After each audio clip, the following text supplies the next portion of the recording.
We'll go ahead and get started. We're here at 10:02 Central Time, and I just want to send a warm welcome to everyone joining us today, the FERC Professionals Group, and we've got a special guest with us, and I'll introduce him here shortly.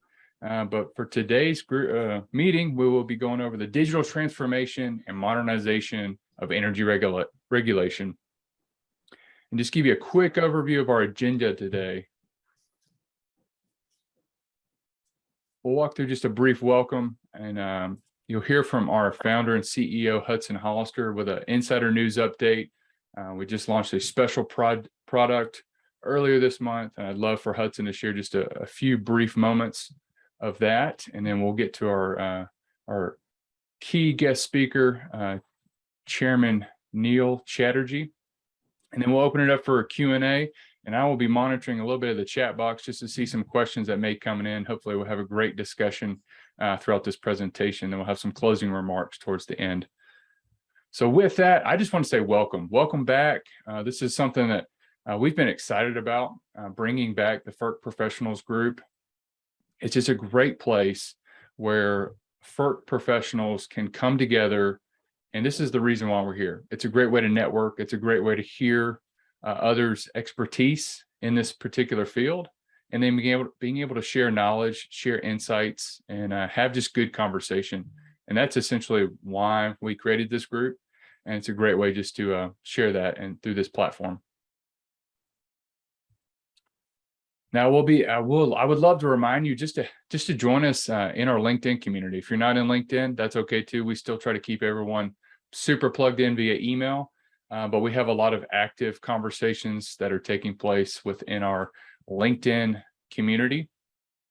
And there was a question that came up earlier in the conversation, and we are recording this presentation, and we'll make sure to have this presentation sent out via email, but it'll also be posted in our LinkedIn community group as well. It'll be the first place you'll see it. So if you're able to join us on LinkedIn, you'll get that insider scoop with a lot of the content that's coming this way. And the last thing I ask, just if you're joining our community, we'd love to just get some feedback. This is something that I believe is very, very important. If we can have that beautiful feedback loop, we'd love to just add value, whether that's through, if you have a recommendation of a speaker or a topic that's near and dear to your heart, we'd love to share that and be able to present that information going forward. So with that, I'd love to introduce our founder and CEO, Hudson Hollister, and he's going to give us an insider news update on a product that we recently launched earlier this month. Thank you so much, Drew. Hey, everybody. Drew made me dress up in all of our H-Data regalia here in my office in Illinois this morning. But I'm told that we shortly are going to be switching everything from the orange to the navy. So please don't be confused by the crazy color scheme.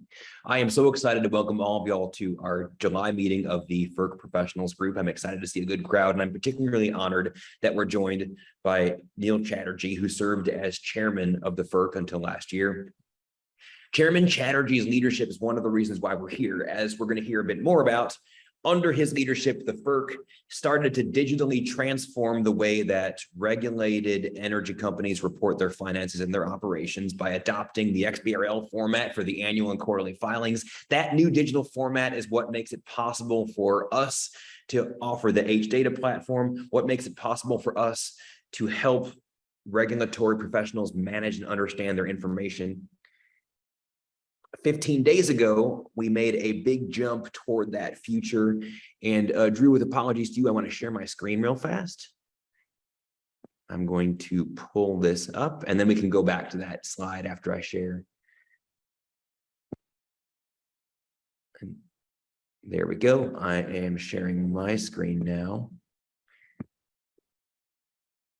As you probably remember, H-Data is all about giving different ways to manage and understand regulatory information. And many of you have seen what we have been up to over the last year. Drew, give me a shout out of H-Data Explorer is not visible because it's a new window. You probably remember that H-Data Explorer is what we've been working on for over a year. It's the way to automatically compare all the regulated energy companies and drill back all the way into the FERC forms. We've been doing that ever since late 2020, and we've been so excited to see H-Data Explorer embraced by many of those that work with energy information. It's the way to automatically pull any number from any schedule, from any FERC form, and turn it into your analyses and make your comparisons. We did hear one important thing back from many of you in the FERC professionals community, though, and that is there is rich information here, but it's most useful if I already know the FERC form. H-Data Explorer is really for those that already know all about the FERC Form 1 or the FERC Form 2 or the FERC Form 6 or the quarterly variants of them, and they know where to find things.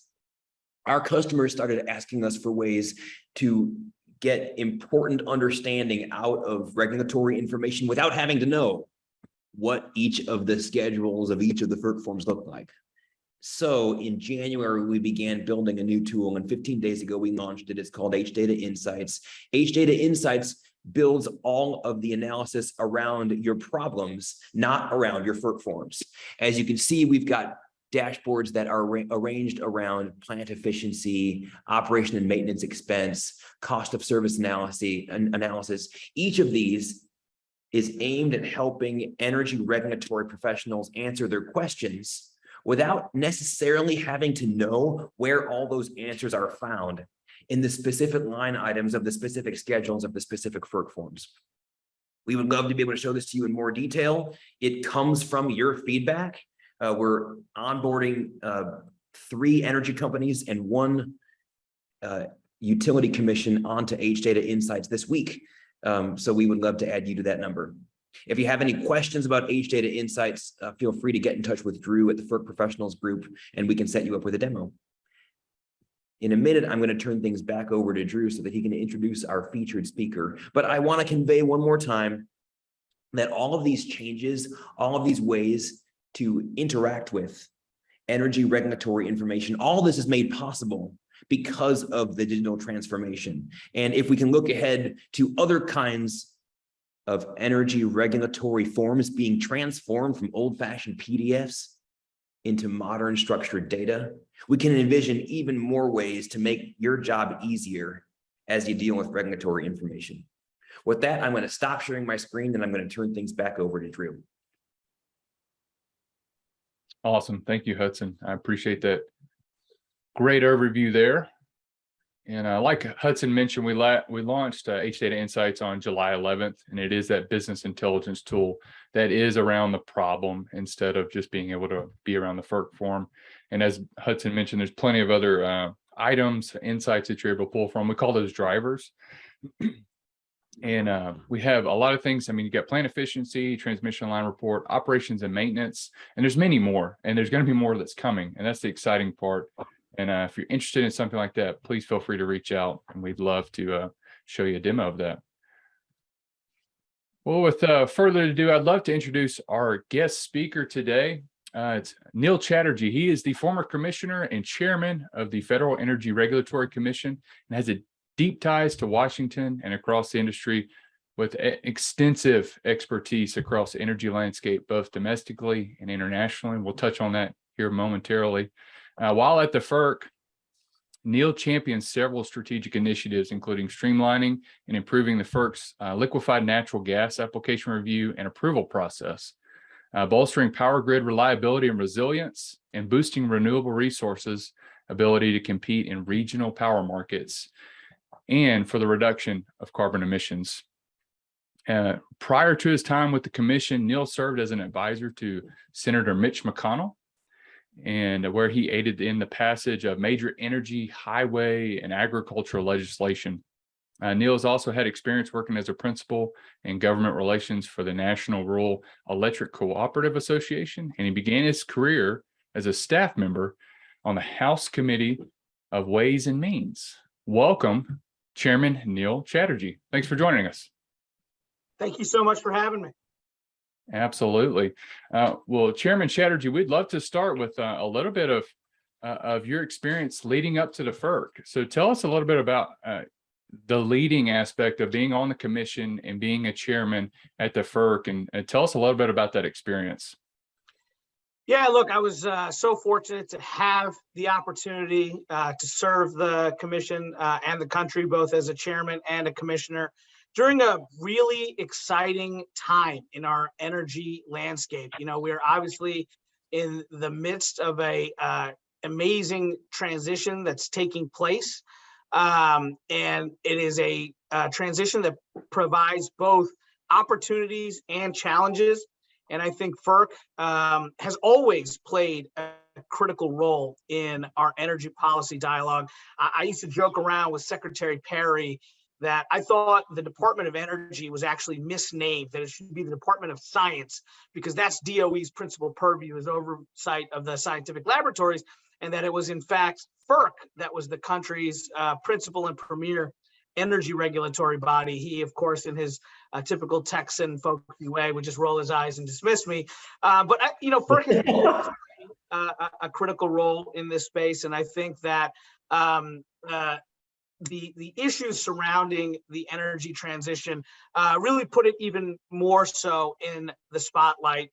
And so during my tenure at the commission, I really focused on ways that we could create a regulatory ecosystem that would enable innovation, would enable new technologies to be compensated and collaborate and help consumers, help the economy, help generators all succeed and move forward and adapt to the energy transition.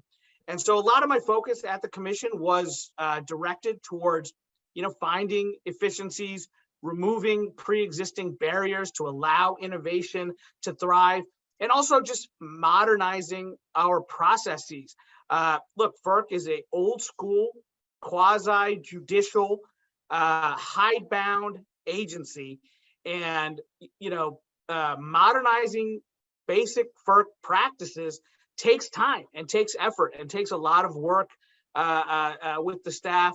Hudson mentioned what we did, to sort of modernize data and how regulatory data is treated and searched and accessed. And that may seem like a common sense thing that, of course, why wouldn't this be easier to navigate, easier to compare, easier to access?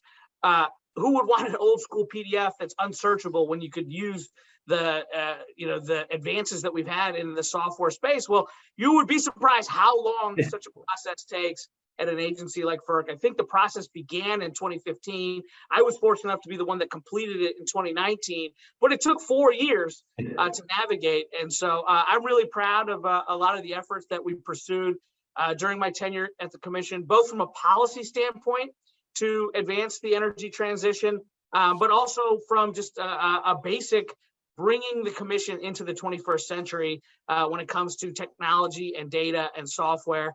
It's something that I'm very proud of. No, that's fantastic. And I think that was something you mentioned, FERC being a catalyst.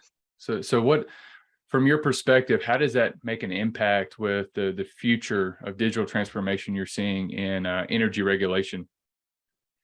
Yeah, look, I'm a big believer in markets. I'm a big believer that markets drive and competition, and that competition drives innovation and drives cost discipline. So when I talk about FERC as a catalyst, I didn't mean so in the standpoint of a government agency or a government regulator is trying to catalyze movement and progress in the energy transition. I viewed it more as creating that regulatory ecosystem that eliminates barriers to allow progress and to allow innovation. So I didn't want the FERC rules that I focused on to inhibit innovation. I wanted it to drive it. And so some of these areas of focus centered around, competition within wholesale markets and making sure that we had accurate market signals and appropriately functioning wholesale markets. Some of it involved removing barriers to entry to new technologies. So two of the FERC orders that I think are most significant as I reflect back on my legacy are FERC Order 841, which removed barriers to entry to energy storage and battery storage technologies, and FERC Order 2222, that remove barriers to entry to aggregated distributed energy resources to enable them to be compensated for all of their attributes, for capacity, for energy, and for ancillary services. So I view these as conservative market-based approaches to enabling the energy transition. And so I want to be clear there, when I talk about FERC being a catalyst, it's a lot about just getting government out of the way and allowing innovation to thrive. Well said, well said. And when you're going to establishing this process of that multi-pronged approach that you took while at the FERC, and I know you mentioned it took a long time, like a lot of other good things may take at the federal government level, what went into like the modernization of the FERC agency, and what were those uphill battles you may have faced? I know you mentioned Secretary Perry, like in his bless your heart mode probably that gave you. I ran into him briefly in DC at just the middle of an intersection. So I understand that the bless your heart moment you may have experienced. You probably got that a little bit more intimate setting, but tell us a little bit about what were those challenges to be able to implement a multi-pronged approach. Yeah, look, some of it just came down to resources. Look, FERC is, it's a mid-sized agency. It's a place that, look, we strive to carry out our statutory obligations, but also attract some of the most talented people on the planet to work at the agency. The agency is consistently rated amongst the best places to work in the federal government. It was the #1 mid-sized agency twice under my tenure to work in the federal government. So we want to make sure that we're recruiting and attracting the best people and providing them the resources that they can do their jobs in the most efficient manner. But we have to appropriately manage the government resources that which we are allocated. So FERC has a number of program offices with different responsibilities, ranging from oversight of energy markets to the legal general counsel's office, to our Office of Energy Policy Innovation, to our Office of Enforcement, to our Office of Energy Infrastructure Security, Office of Electric Reliability. Each of these offices have their own technology needs and wants. And so one of the challenges we had was trying to figure out how to modernize the commission in the most efficient manner. And that meant bringing together the heads of all of these program offices and convincing them that they needed to potentially sacrifice in the short term some of their immediate priorities so the commission writ large could move into the 21st century. So everything from modernizing our forms to updating and modernizing e-library. E-library is the primary I don't know what the technological term is, but it is the access point in which the public and FERC professionals engage with the commission electronically. And we just heard complaints for years about how ineffective and inefficient e-library was. So we undertook a complete overhaul of e-library to bring it into the 21st century. But that ran into a bunch of obstacles. There were budgetary obstacles. We had to, again, convince program office heads to allocate resources towards this commission-wide modernization and maybe sacrificing some of their short-term objectives to enable that. But then there was also, a lot of FERC practitioners, a lot of FERC professionals who I'm sure are on this Zoom right now, they're used to engaging with the commission, in the way that they have for years. I hear stories all the time of folks who say that their entree into working in the energy bar and energy policy was, running physical documents over to the commission when they made filings. And so, change is tough for everybody, not just within the commission, but outside the commission as well. And so even though we thought we were taking proactive steps to modernize e-library, we had to do a lot of, essentially a government marketing campaign to convince people to check out the new e-library and embrace its new features. And that wasn't necessarily easy as well. And then some of the other issues around modernization that just came up with a new reality around, reliability and security. The reality is we, as we undergo this energy transition, increased digitalization, increased innovation, it's really, really exciting, and it's providing tremendous efficiencies, but it also comes with a downside risk. You take a look at, the cloud and opportunities with the cloud and what digitization can do to drive the energy transition, but it comes with this new downside risk of dealing with cyber and physical challenges. And The reality is, in the 21st century, and people thought I was being hyperbolic when I first stated this, but it said that in the 21st century, owners and operators of critical energy infrastructure in the private sector are going to find themselves on the front lines of 21st century warfare. And people were like, well, what do you mean by that? What I meant was that no one can match the United States of America militaristically, but in the 21st century, in some instances, you don't have to. That if sophisticated hackers can take out a substation or can take out a pipeline, that the economic and national security implications of such an event are every bit as catastrophic as a militaristic event. We saw, unfortunately, last year, a ransomware attack on the Colonial Pipeline. And the point I made to people was that if the Colonial Pipeline had been hit by a missile, we would have very clearly understood that to be an act of terrorism or war and would have, I think, responded accordingly. The reality is the ransomware attack had every bit as consequential in national security and economic impact as equal a disruptive impact as a missile attack, but I'm not certain that we were programmed to respond in the same way.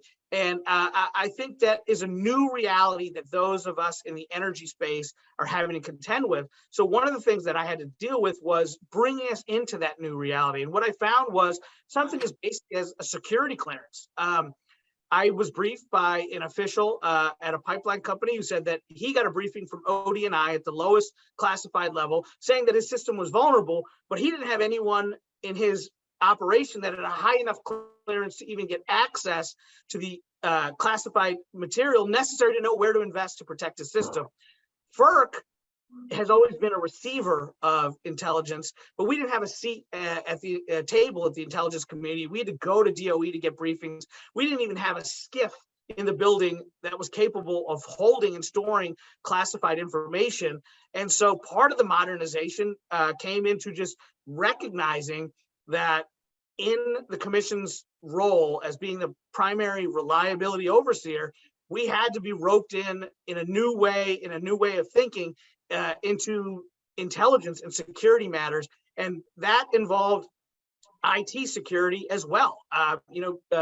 Commission stakeholders trust us when we do architectural reviews. They trust us to protect the sensitive information that they're sharing with the government regulator.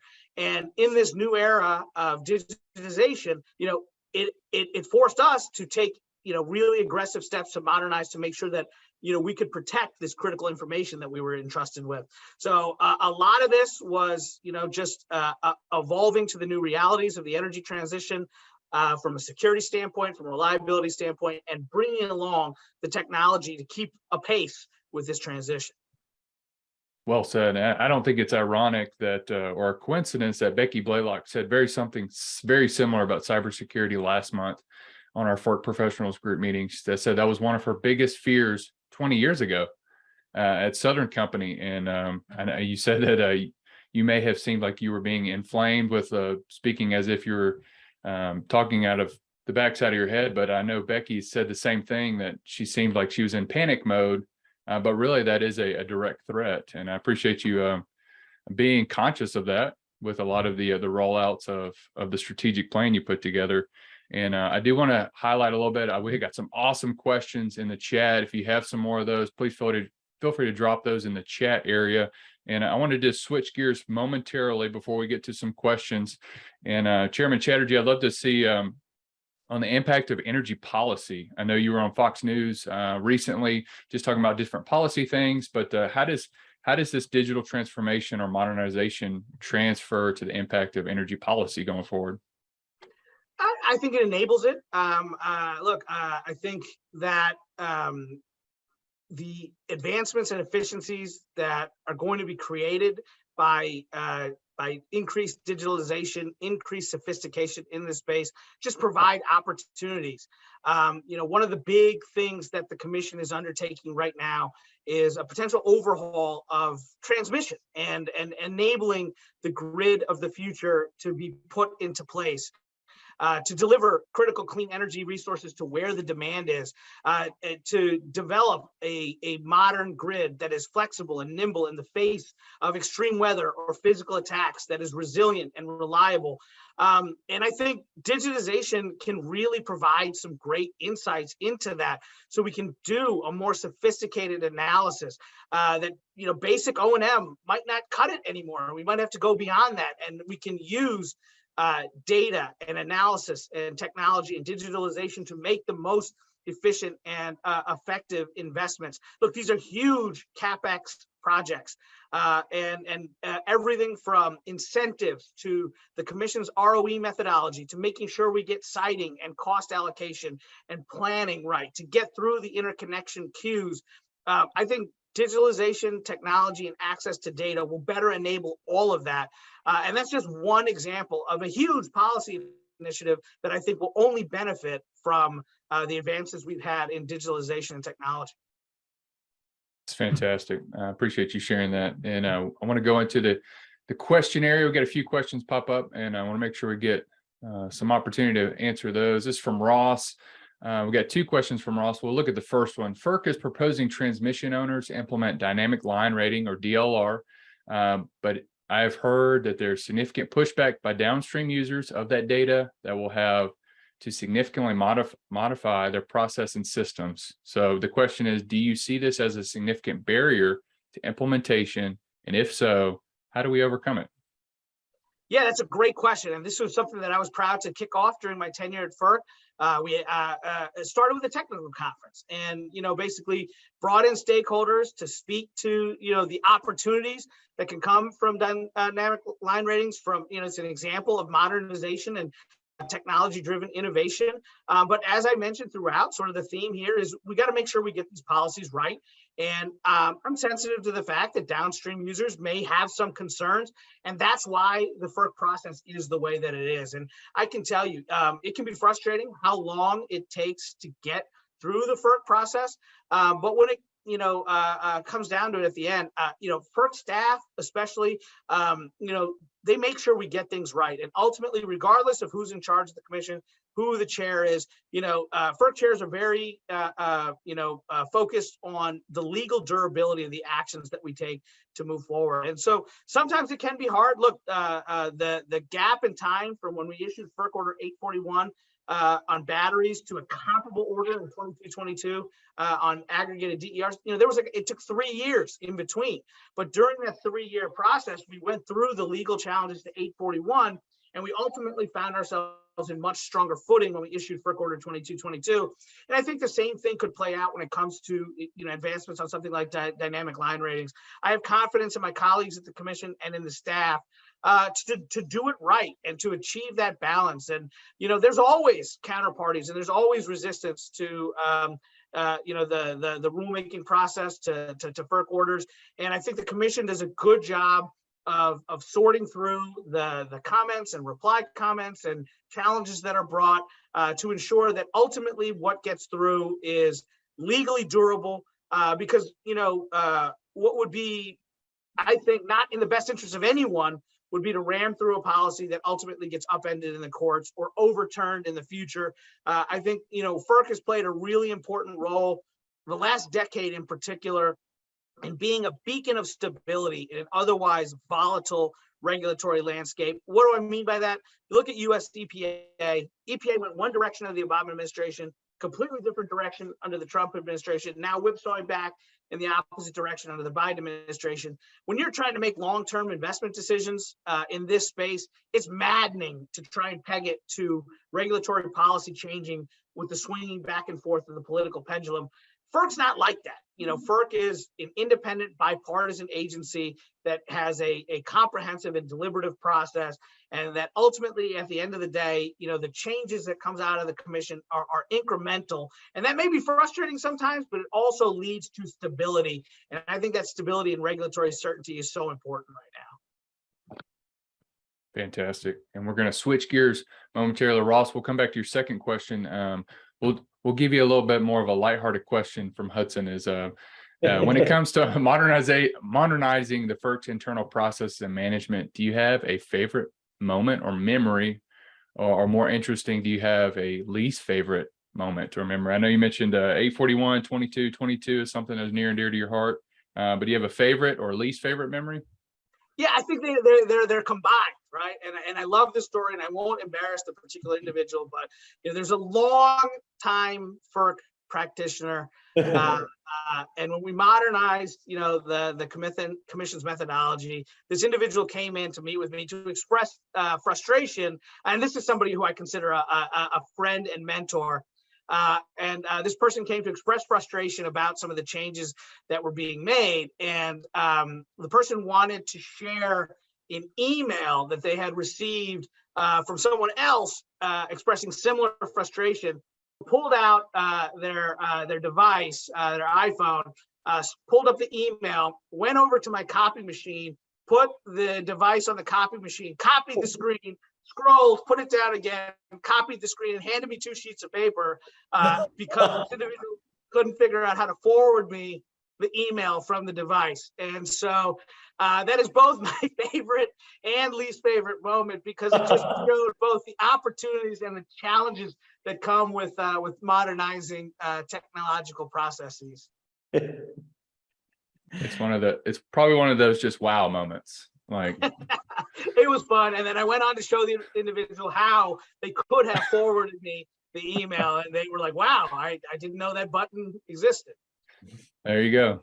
The more you know episode of learning more. There you go. Well, let's go back to Ross's second question. Ross, thank you for chiming in here in the comment section. So Ross is stating we have significant access on transmission data to manage transmission congestion, and we do not have access to the same level of access to natural gas transmission capacity release data.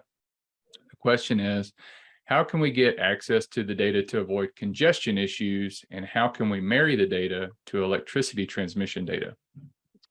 Yeah, that is a great question. That's something, gas electric coordination is something that the commission has been discussing for years now.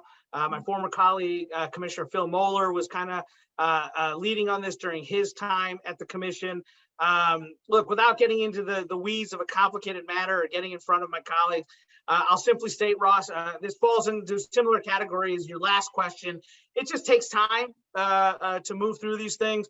It's been a while since I focused on some of these issues, so I can't speak as specific to this question, but it's just an example of, there's no simple solutions. If they were easy, they would have been done already. And you just have to have trust in commission staff and in the principals to work through these complicated issues. Well said. Thank you for sharing that. And then we've got one more question, then we can we'll open it up for any more questions that may come in. And we've got one from Luke. Luke, would you want to come on and ask that to Chairman Chatterjee?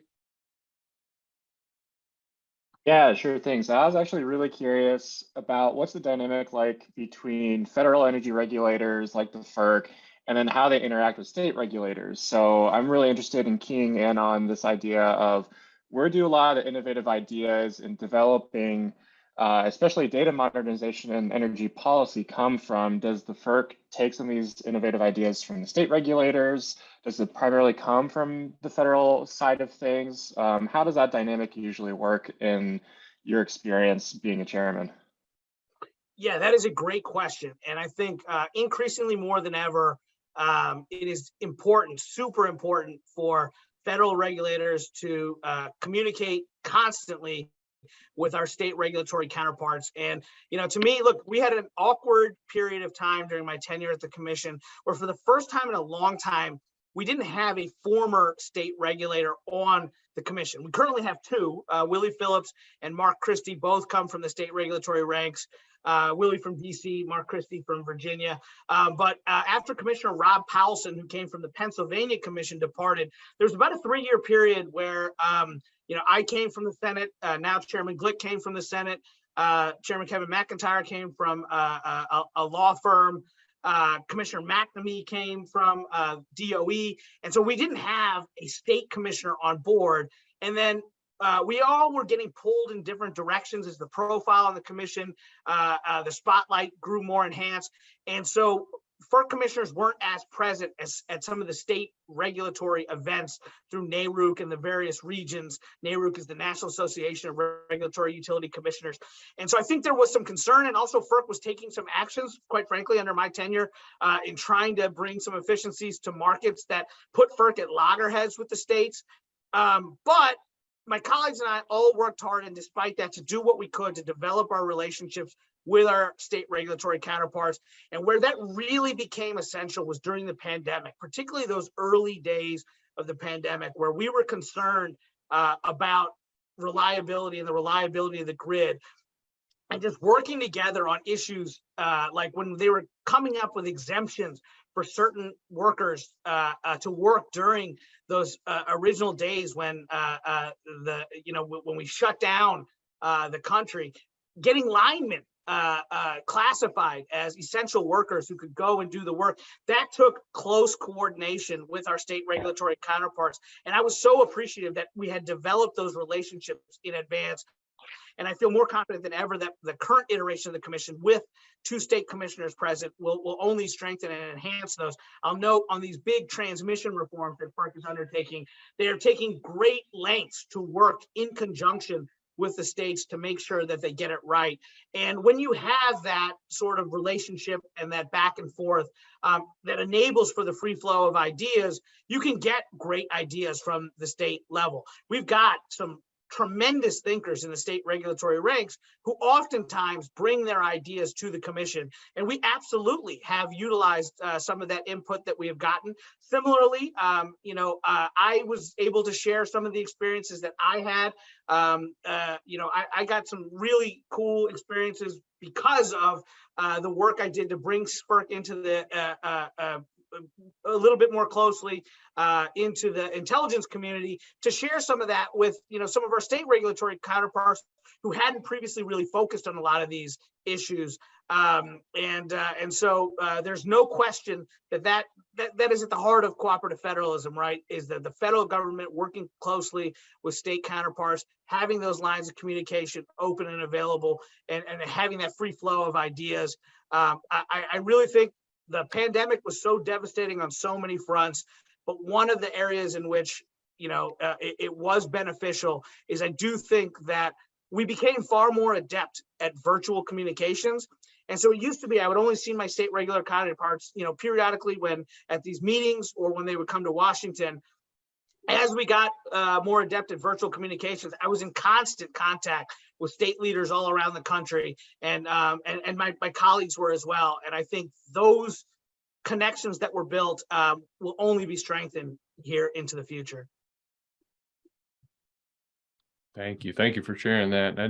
I do want to, if we could, if you had a crystal ball with you, so you've got a lot of extensive experience spending time in DC, working with the federal government, both in the Senate and also with the FERC, and now currently serving as a senior advisor there at Hogan Lovells. What is something you're excited about the future of what you're working on, and what is kind of that future state for Chairman Chatterjee going forward? Yeah, look, this is a really exciting time to be in the energy space, but it's also a really challenging time. And what we're increasingly seeing is, energy is essential to domestic policy, to international policy, to geopolitics. I think this horrific Russian invasion of Ukraine has only highlighted the importance around issues surrounding energy security and reliability. And so, I think we have a great opportunity in the coming years to really advance technologies and innovative solutions. I think, as we focus on decarbonization while maintaining reliability and affordability, it's going to take a lot of work to get that right. I do think it is important to decarbonize, but we need to do so in a way that doesn't sacrifice energy security, reliability, or affordability. And I think technology can really help us, and digitalization can really help us do that most efficiently. One of the reasons I was so excited to join, this organization was that, you guys are at the cutting edge of this. And I think that being able to just compare peer data so easily and in such a transparent way will better enable the critical decisions that we need to make in the coming years to advance the energy transition. So I'm super excited to be a part of it. What I love too is I'm constantly learning. I've been in the energy industry now for a little over 20 years, and I every time I think I know everything about energy policy and key dynamics, I learn something new, and that's an encouraging thing, an exciting thing, and so I'm really optimistic about what the future holds in the energy space. At the government level, but within industry as well. And I think that now having the opportunity to view things from the private sector side is only building upon the experiences I gained in the federal legislative branch and at a regulatory agency. And I'm looking forward to only enhancing that experience and marrying up those experiences to provide whatever value I can going forward. That's awesome. I think that's a great way to sum it up. Just bringing in that wealth of experience into your kind of private practice area, and then being able to implement a lot of those visions and strategies and being able to big support. I do want to just pause if there's any other questions. I know it looks like Hudson and Virginia were leaning in, so they had some. Oh, here we go. Hudson, you want to come on and ask that question? Sure thing. I'm actually asking on behalf of Ross. Ross, there you go. Yeah, Ross, why don't you come on and ask the question? Yeah, go ahead if you want to ask it directly, Ross. Sure. Thanks, Chairman. I've been around a long time too, and I was around when we got access for the demand response industry to get access to wholesale markets, and I know the anguish we went through in trying to make that happen.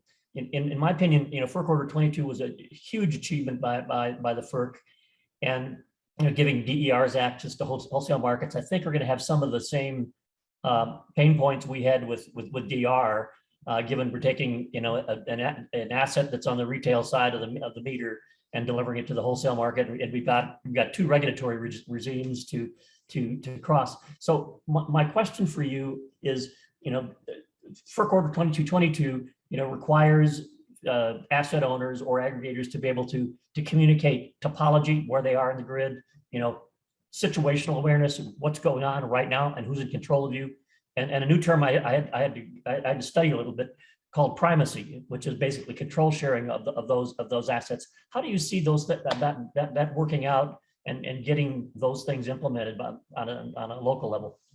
Yeah, look, that's a fantastic question, and that's one of the reasons why it took so long to bring FERC Order 2222 to completion.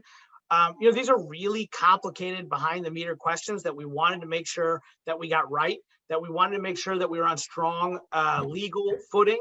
Look, I was sensitive to this notion that jurisdictionally that we were sort of creeping into distribution. And I understood that there was some resistance from the states in particular into the federal regulator potentially creeping into their area of jurisdiction. And I wanted to be sensitive to that, but I also thought that there were a lot of exciting possibilities moving forward. I do think, and I am optimistic, that we may look back a decade from now and say that FERC Order 2222 was the most significant initiative that the commission could have taken to not just reduce carbon emissions, but to lead to the accelerated deployment of some of these exciting and innovative new resources. And for those who aren't following it that closely, when we're talking about DERs, we're talking rooftop solar, electric vehicles, advanced appliances. One EV owner doesn't possibly have the ability to impact a power market. But if through the power of technology and aggregation, we can harness thousands upon thousands of EVs, then suddenly you're competing against the power plant down the street and you're doing it at the point of demand. That's really exciting. And you could theoretically see, if it leads to the accelerated deployment of EVs, a power sector reform have a significant impact in reducing carbon emissions in the automotive sector. So it's really exciting. But to me, the difference in 2222 being a significant rule or a historic one will come down to the compliance and implementation process.